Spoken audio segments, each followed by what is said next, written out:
بسم اللہ الرحمن الرحیم۔ السلام علیکم ناظرین کرام، گالی کی بھی ایک فلسفی ہوتی ہے، اور ہماری جیسی سوسائٹی میں یہ جو ہم پنجاب کے رہنے والے لوگ ہیں ان کا ایک پورا بیک گراؤنڈ ہے گالیوں کے اوپر۔ مگر ایک خوبصورت جواب ہمیں ملا ہے گالی کے بارے میں کہ گالی دینا ہماری ثقافت کا حصہ ہے۔ ایک صحافی کو ایک خوبصورت جواب دیا ایک سیاستدان نے۔ آپ سب کے علم میں ہے کہ پچھلے بجٹ کے نیکسٹ سیشن میں اسمبلی کے اندر جو ہوا، جو مار داڑ دھوپ دھڑکا، جس طرح سے ایک دوسرے کو گالیاں دی گئی، برا بھلا کہا گیا، میں کہتا ہوں جی کیا بات ہے۔ اور اس پہ ایک صحافی نے جب سوال کیا کیا کہتے ہیں علماء سیاست اس بارے میں کہ گالی دینا کیسا ہے، تو ایک شیخ صاحب نے فرمایا کہ گالی دینا ہماری ثقافت کا حصہ ہے۔ اس حوالے سے ایک رائٹر ہیں ایما برائنٹ شاید ان کا نام ہے، انہوں نے کتاب لکھی ہے، وہ فرماتی ہیں کہ جو شخص گالی دے لیتا ہے اس کا کتھارسز ہو جاتا ہے، اس کے دل کا غبار نکل جاتا ہے، اسے ایک طرح سے اس کے دل میں جو گرمی تھی، جو انتقام کا جذبہ تھا، وہ سرد پڑ جاتا ہے۔ اس کے اوپر پھر کبھی بات کریں گے کہ گالیاں کیسے وجود میں آئیں۔ مرزا غالب کا ایک بڑا مشہور واقعہ ہے گالی کے حوالے سے، وہ آپ کو بتاتے ہیں۔ اس کے بعد یہ جو گالی اسمبلی کے اندر گالی گلوچ کیا گیا ہے، بالکل ٹھیک بات نہیں ہے، قابل مذمت ہے، ایسا نہیں ہونا چاہیے تھا۔ ہم ان ایوان کو ایوان یعنی مقدس ایوان بولتے ہیں، اور مقدس ایوان کے اندر مقدس باتیں ہوتی ہیں، مقدس باتیں ہونی چاہیے۔ اینی ہاؤ، ایک مصنف تھے جن کا نام تھا محمد قتیل، انہوں نے ایک کتاب لکھی جس کتاب کا نام تھا برہان قاطع۔ مرزا غالب جو ہیں یہ غدر کے دنوں میں فارغ تھے، تو انہوں نے سوچا کیوں نہ وہ جو کتاب ہے اس کا میں ایک تجزیہ پیش کروں اور اس کے اندر جو خامیاں موجود ہیں ان ایررز کو دور کروں۔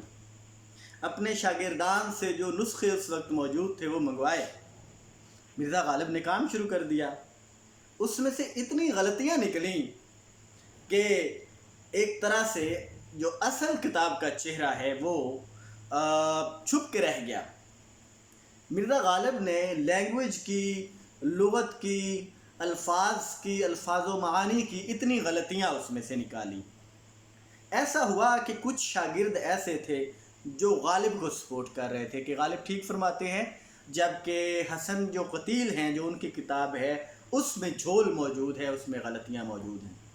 جو شاگردان قتیل تھے وہ اس بات پہ مصر تھے کہ غالب غلط فرما رہے ہیں اور ہمارے استاد نے ٹھیک لکھا ہے۔ اس دوران یہ ہوا کہ ایک نامعقول آدمی نے غالب کو خط لکھا۔